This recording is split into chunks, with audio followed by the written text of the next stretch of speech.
Welcome back, everybody. Hey, this is your host, Tor the Magi. Hello, I'm gonna start over again. Welcome back, everybody. This is the Charlotte Tours podcast. This is your host, Tor the Magi. Who I have with me is a nice photographer out here in Charlotte. She's been doing her thing, making a lot of different creations. If I'm being honest, we have Corine. Hello, everybody. Give yourself a little intro if you can. Yeah, hi, I'm Corine. I am a creative portrait and branding photographer here in Charlotte, as well as a podcast host of Eat Like an Artist, which is centered around mindful entrepreneurship for creatives. Yes. I was very excited to have her on here, if I'm being honest, because for one, she's a podcaster herself, but she also talks about a lot of different topics that are like really important in the artist community, because at the end of the day, the goal of this podcast is to be able to provide insight for other people who are interested in the creative community, but also with the Charlotte artists themselves, for them to be able to, talk about, give some wisdom about their creative process and what's gotten them to this point in their journey. So, if we're all talking, like, being honest here, like, mental health is really a really important thing for us as artists, because we're really in that mental sphere whenever we're making our art, whatever it is, and it's really like, it's really important for us to have our mental space to be the right way we need to be if we want to create our art, right? Yeah, absolutely. And I feel like because our art is so ingrained in who we are and ourselves and that need of expression, it's so emotional to be an artist as well as a professional. I think it'd be different if, for example, I was somebody that was an accountant or just somebody that was like a data entry clerk. I mean, when I worked like a job where I just had to plug in data into a computer, if somebody criticized my work on that, it was just, water under the bridge. I was like, all right, cool, I'll correct it. But then if you get that criticism for an artist, it kind of hits you in a different area because you're so connected to the art that you make. I like that. This is like it's a very emotional thing, because it is our heart and soul that we're putting out every single time we make whatever it is, whether it be photography or film or whatever it is. It's always going to be, the reason that we create, I feel like a lot of the times, is because there's a need to express our soul, put our soul into something, whether it be a relationship or we put it into our art, which is why we do it in the first place. I had a question. Whenever you are creating your art, is there like a certain specific like set of parameters that you're looking for whenever you're looking to like either sit down to create it, or are you looking to have like a good outlook on whatever you're about to make? So I've started to kind of divide my work with either it's work that's with a client that's like a paid client, or it's work that is coming from me and I just want to make it. So for client work, usually I really want to make sure that goals and values are aligned, and that was not like an overnight, like I knew what to do or like I knew the people that I would work best with. Eventually I learned that, the best people that I work with are people who have the same values in terms of wanting to have a really creative and welcoming space. Like they want to have an experience more than just being there for the photos. And they're also people that are very much advocates for the respect of all people and all identities. I think anytime that I in the past worked with people that didn't have those same values, I ended up, maybe I made a really great end product, but like my end feeling was not great because I didn't have a good experience at the end of it. And I think really when it comes to anything that we remember, we'll remember how we feel versus like what the actual like facts of the day were. And so even when I look back, I don't even remember those end products of those bad experiences I have. I just remember the bad experiences. Yeah, so I always just make sure, like, from, like, off the bat, like, talking to the client, like, what are your values, like, what are your goals for the photo shoot? And if we align, cool, we'll work. If we don't, we're probably not going to work with each other. I'll still be very courteous to them, but I'll direct them to somebody else. Because I'm at a point in my life, too, where that is a lot of energy to have to go against values that I have. And so I really have to make sure that's the same thing with there. And then when it comes to work where I am doing it for my own joy, I think that one really is far and few in between nowadays. I feel like I've been doing a lot of client work, but I really try to make it where it's something that is out of the box, out of what most clients will ask of me, but still something that is very much important to my own expression, because when I'm working with clients, I'm working on how can I help them express what they want. But when I do work for my own creativity, I'm kind of making myself the client, where I'm like, all right, here's my chance to actually have that time to be myself, which I think you need both, really, when you're working in a space like this. Yeah, I like that. So it sounds to me like you're blessed to have clients, and you also can do your own work for yourself with your craft and everything. So it's nice that you do recognize that it's important for you to have a little bit of a separation for like your client work and your self work, and still within each of those we still have our values. That's important, I feel like, as an artist, because we have to be able to get kind of deeper below the surface and with things and everything, right? And if we're moving into a point, you've been to I guess you've had the experience to know what it's probably like whenever you had someone go over your boundaries, or like you maybe haven't set them all the way, and then you have that experience like, oh, I don't like doing this. So now you've kind of concreted that, you cemented that as something that you need to actually have in your craft, whatever you do that. So I think that's cool. I feel the same exact way, like a lot of times with my music, and like I sit down, it's really what you said, is like it's all about the feeling of it. If it doesn't sit right with me, I'm not really gonna do it. And I feel the same exact way. Like my music really comes from like my own like soul. Like, is this something that I usually like? Is it an experience that I've had in the past that I want to transmute into something that can help myself or others? And it's kind of similar, but I just wanted to kind of like spin it in different ways so people can understand it in another way. But that's cool. Have you had like any like notable like experiences that have taught you like a lesson in regards to that? Yeah. So not many people know this, I guess, nowadays, but I actually was a dancer. I say was because I'm still in the stage of having to fall in love with it again. So I made dance like my entire life. Like, it was my whole personality, like starting from middle school, I'm pretty sure. And then I got into college and I was on a dance crew, and it was so fun. Mainly because the reason why I got into dance, do you remember ABDC from like MTV? Or have you not heard of it? America's Best Dance Crew? Have you ever seen that? I feel like I've heard of it, but no. Oh, okay. So that's like the Jabberwockies, Quest Crew. Yeah, I know that. Yeah, I Am You. Yeah, that's or I Am You. I Am Me. Yeah, they're the people that were competing on that show, won that show, and then like of course were performing. I mean, especially the Jabberwockies that had like a whole Vegas residency. So yeah, when I got to college, I was super excited because I got to dance on a dance crew, and for the most part, it was the best experience that I had. This was even before I did photography or anything, or actually, the dance crew itself was how I started doing photography. Mm-hmm. Yeah. I was like the publicity chair and was practicing photography, but even with me practicing photography, it was still very much a hobby, and dance was like my big main thing. In college, I went for pre-med, but then that eventually I threw it out the window, and I was like, I can't do this. And then I thought, okay, I really love dance. I've made it my entire life and personality for all these years. Like, maybe I could do it professionally.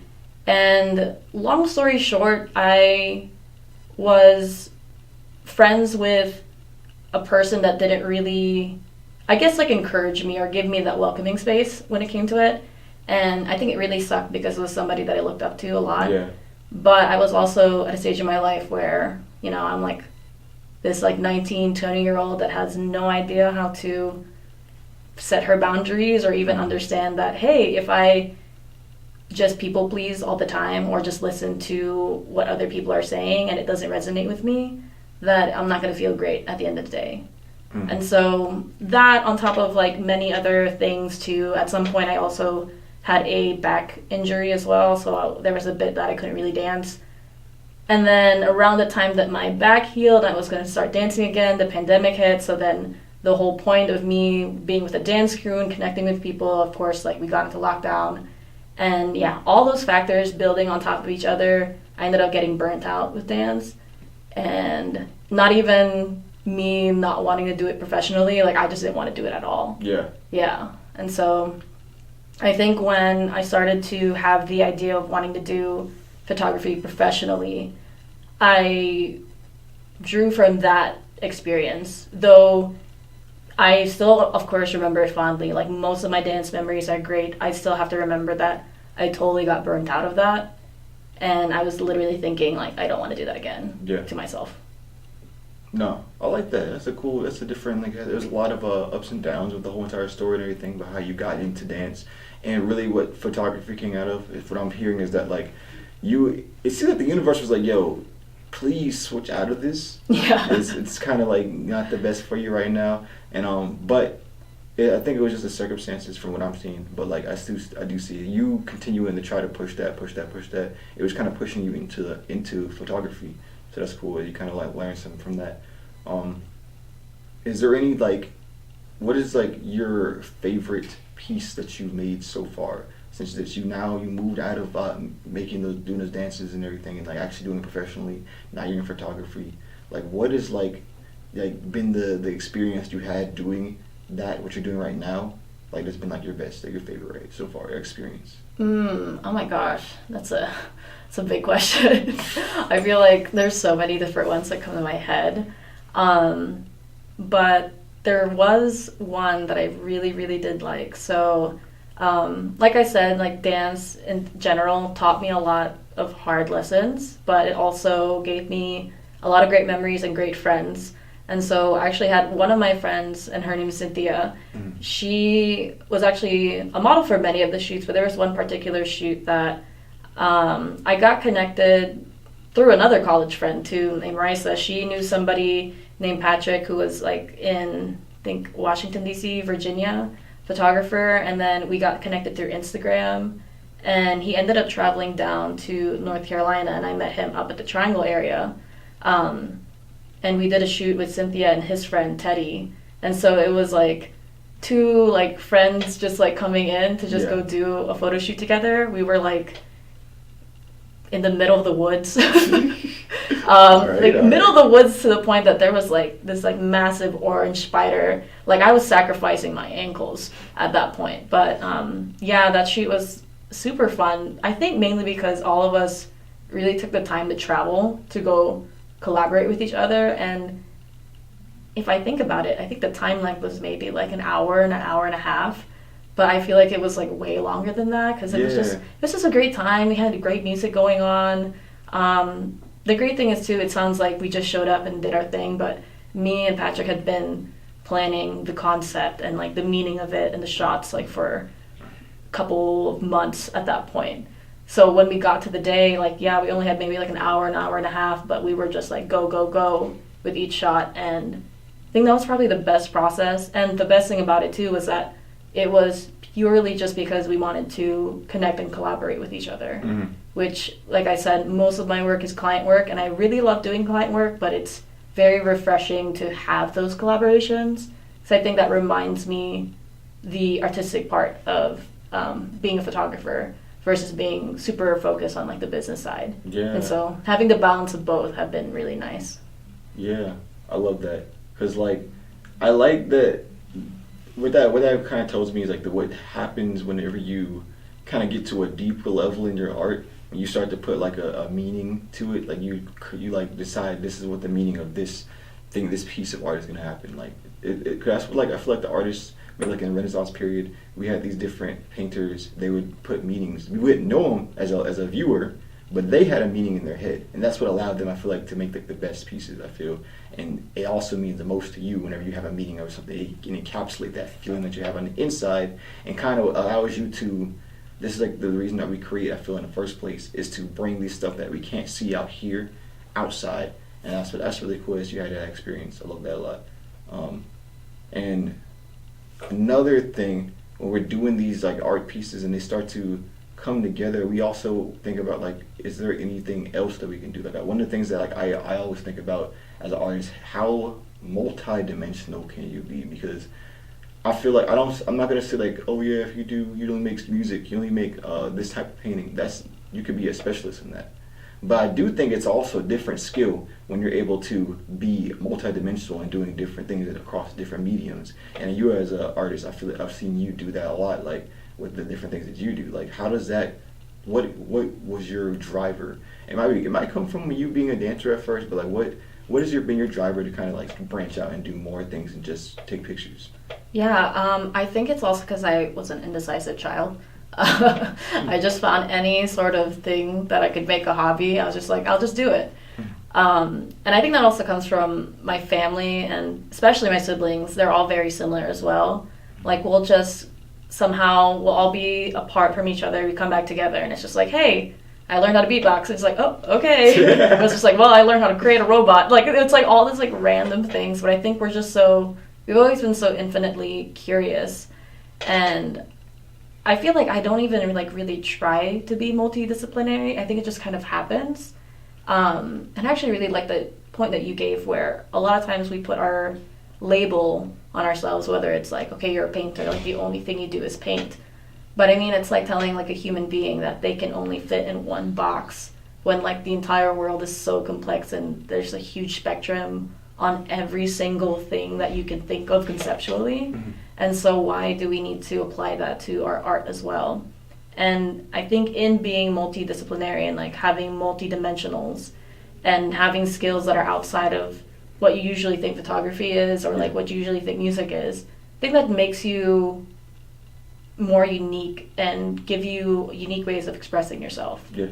I still use a lot of dance technique and like work and words when it comes to posing, and I think that's what's helped me. I think I have a lot of people that say, oh, when did you learn how to pose? I was like, I just danced, and then I just stopped moving. Yeah. And then it looked cool on camera. I'm also a huge anime and like animation dork as well. Mm-hmm. And so a lot of my photography is really inspired by just the colorfulness and just the outworldliness of like anime. I can talk about anime all day, so I'm gonna stop at this point. Yo, anime is so cool.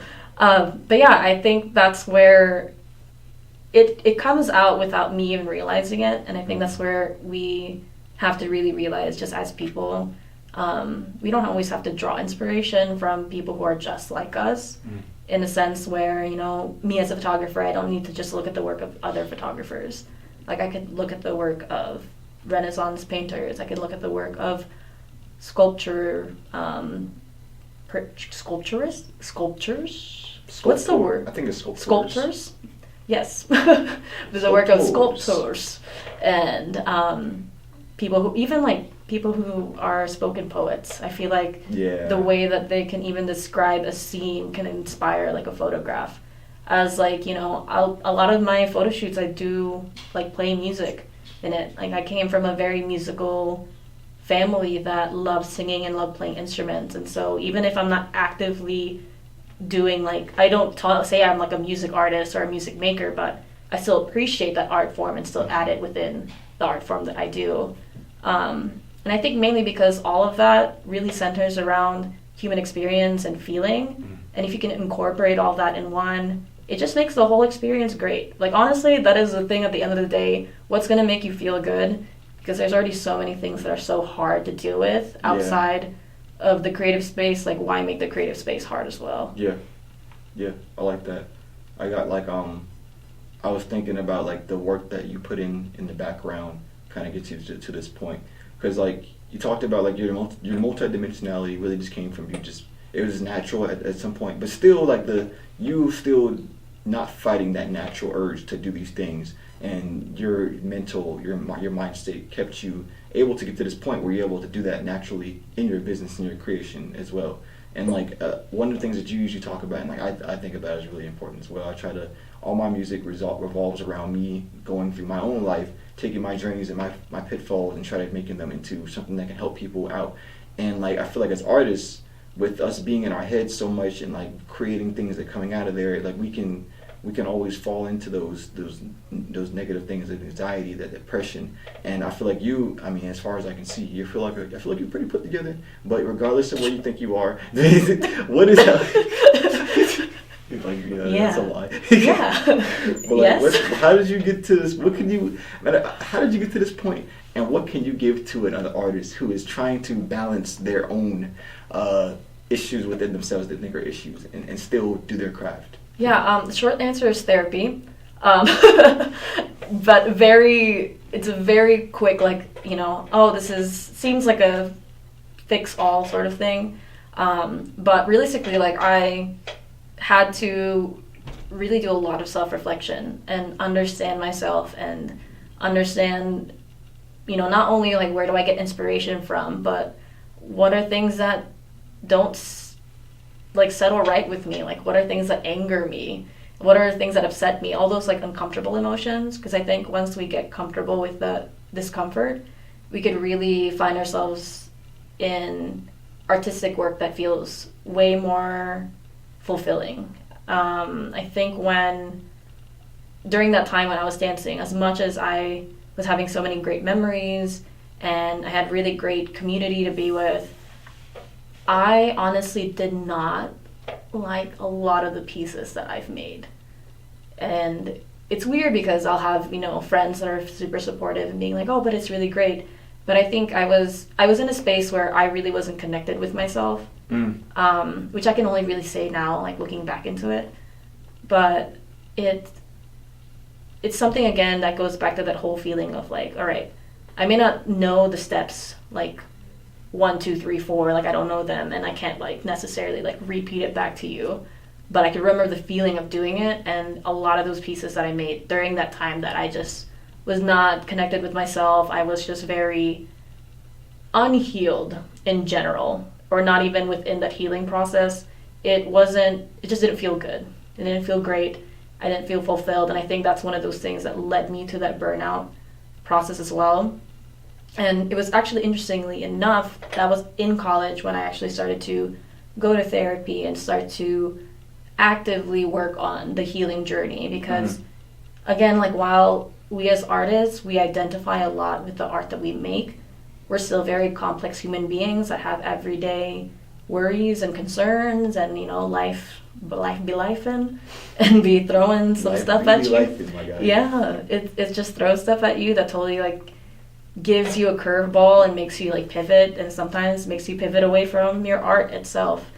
And I think once I really understood myself, understood when do I need to rest, when am I actually ready to go do work, when is a great time for me to socialize with people, when is my social battery dead, I think having all of those understandings of who I am as a whole helped me with not just working as an artist and like expressing myself through it, but even like the business side of it. Yeah. I think a lot of times people steer away from business because they see it as something that's sleazy. And I always like tell people that it's not necessarily business itself is sleazy. It's just that we just know too many sleazy people that go into business. And so I think that's where me now, being in a space where I'm a bit better, we're still getting there. I'm not going to say we're perfect, but I'm definitely in a much better spot that I can have the right mindset going into business and going into photography and like going into photo shoots. Because if I'm there trying to make this like welcoming environment for the clients and people I work with, I need to make sure that like my oxygen mask is on before I help somebody else. And so that's why every single day I try to make sure I do. My morning walk is mandatory at this point. This is the best way to clear my head. Do a lot of meditation, do a lot of self-reflection. I got a little singing bowl, not singing bowl, or sound bowl. Yeah, I have this like little section in my home office that's like dedicated to any time that I'm feeling a little anxious or I'm feeling a little bit off. Like that's the only time I sit on this like super soft carpet, and that's where my little bowl is. And I just take my time to just reflect or just meditate or even just lie down. I've taken a nap there one time because one of the days it was just because I was tired, and I could tell and I could listen to my body that said like, hey, you need to, can I quit swearing on this? Okay. Oh, sorry. Okay, no, you're good. I was about to say. I would be swearing. But no, okay. No.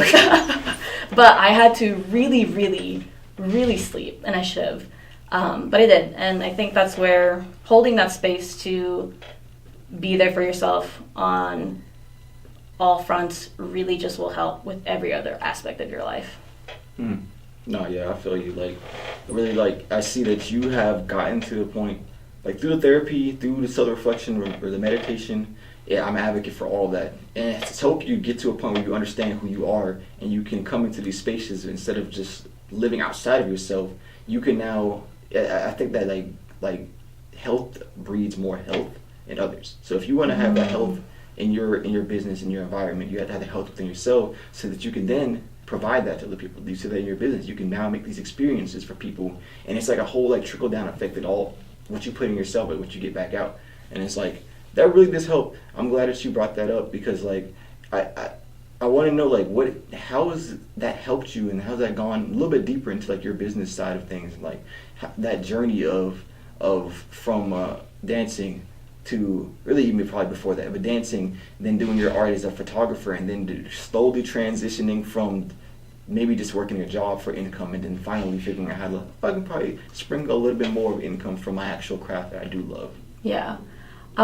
So I got this term from a friend named Nancy. Well, she was a client and now creative friend of mine, but she said that her family always called her a pivot princess, and I think I'm going to take that now too, because she has switched careers or like career goals all the time, and that's the same thing I did.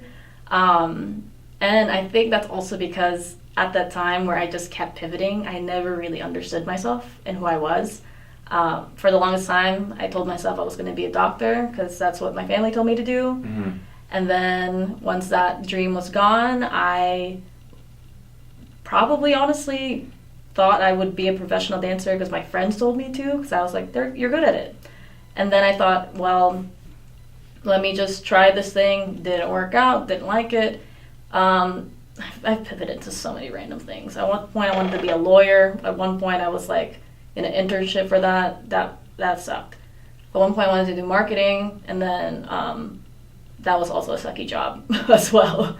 And it was a lot of pivoting and a lot of just like figuring out, okay, how do I get through things? How do I just pay for the next thing? And I think I had this weird limbo area where it was like during the pandemic, maybe like 2020 to 2021, where I just worked whatever job could really pay the bills. Yeah. And then it eventually led me to a job where I was an executive assistant at a salon, and I thought this was a chance for me to, you know, do a bit of like social media management, but then also like working within a staff. And it was really great for like 2 days. And then, long story short, it was probably one of the worst workplaces I've ever been in. Yeah, like think of everything that can go wrong in a workplace, and that's what they did. So that sounds like it being a salon. It could probably be a lot of drawing, maybe. That's what I'm off the top of my head. That's what I think. But I don't know. Yeah, I mean, it was something where it looked great on the outside. Like coming into the space, like honestly, I was very happy to start there because one, I got that job around the time that I was struggling to find another job, and then two, it was like a very diverse staff as well. And that gave me a lot of encouragement because I think when it comes to like diversity and inclusion, that's like a huge value of mine. But then of course it was just kind of a front, or that's how it felt anyway. Oh. Yeah, I think at the core, I really think that the business was not ran in a mindset to be kind to the people that worked there. It was very much like what you think of when you think of traditionally business. It's just cutthroat. It's fast-paced environment. It's like catch up or, you know, you get fired sort of deal. And I didn't get fired. I left before that they could, you know, do anything, because it was bad. It got to a point that I literally had anxiety attacks before work shifts. Yeah, and I would call. Yeah, and I would legitimately call the boss about that, and then they were like, well, we don't care, like, go into work, basically. Mm-hmm. Yeah, so it was, like, pretty bad. So I ended up having to quit that, honestly, for my own health, because it was just, you know, that stress from work was getting into my everyday life, not only just on, like, myself, but, like, I was a lot more short-tempered when it came to, like, family and friends, and it was just not good. And once again, it's me really drawing from experiences where I didn't feel good, and so I wanted to change that and decide that if I do anything similar, I need to take a path that's just way better in general. And so once I left that job, I think I like wallowed for like a week on the couch and like was sad. And then thank God for my partner. He was like, hey, why don't you just have a photography business? So like, it was like, duh. He was also just like, you know, this is something that you love to do. Like, you've been really doing great at it. I think if you just go all in, it's gonna change like your outlook and things. And I'm so glad that he gave that encouragement. I had family that gave me encouragement, friends that gave me encouragement about that too. And yeah, I decided that, you know, business owners are decision makers. Like, they're the people who provide opportunities for people to make income that can affect their lives by making sure that they have shelter, they have food, water. Like, they're huge integral parts of our society. And I think if there are just more business owners and decision makers that prioritize kindness when it comes to the people they work with, we would be living in a way better world.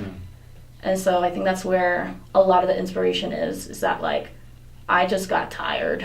Yeah. I got tired of tiring workplaces that just honestly exploited and didn't care about their employees. And so I wanted to make sure that the business that I ran, even if it wasn't photography, if it was some other creative medium or just another business in general, it has to be something that I make sure that people feel great being in. And even if they leave and move on to another part of their life, they can look back at it with way more like good feelings and just like feeling good about it in general. Yeah. I'm glad you're able to share those words. It talks about, like, that really says a lot about our culture as the natural culture a lot of times with our workplaces out here in America, and maybe probably in a lot of other countries as well. But like, I'm glad you're able to break out of that cycle and be able to make something that is what we have right now. And I'm gonna go ahead and wrap it up real quick.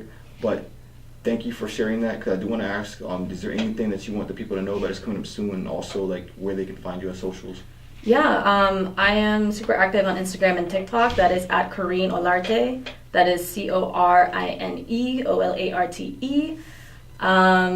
In terms of upcoming things, I'm not an event host, so I don't have events coming up, but I do have a really cool experience called the Deborah Triplett Flower Power Photo Experience that's going to be running from December 2023 until October 2024. And so in October 2024, I'm pretty sure, might be a different date, we'll see. It ends, basically that whole photo experience ends in a gallery exhibition. So that'll be a future event that I have. But yeah, it's a really great experience. It's commemorating Deborah Triplett, who was a really huge, impactful community builder and photographer here in North Carolina. And earlier this year, she had actually passed away from cancer. And so I really want to make that exhibition something to honor the people who have been affected by cancer, as that's something that's happened with my family as well. And so it's another way of having art mix in with the need of us just practicing human kindness in general. Beautiful. Well, we heard from Corine. I'm glad to have her on. Yeah, guys, it's just host Toro the Magi. We had another nice episode up here on the Charlotte Outdoors podcast. Again, you can get us on the Charlotte Outdoors on IG, Instagram. We're gonna have our own website and all that stuff. But thank you guys for watching this episode right here, and we'll catch you guys in the next one. Peace, everybody.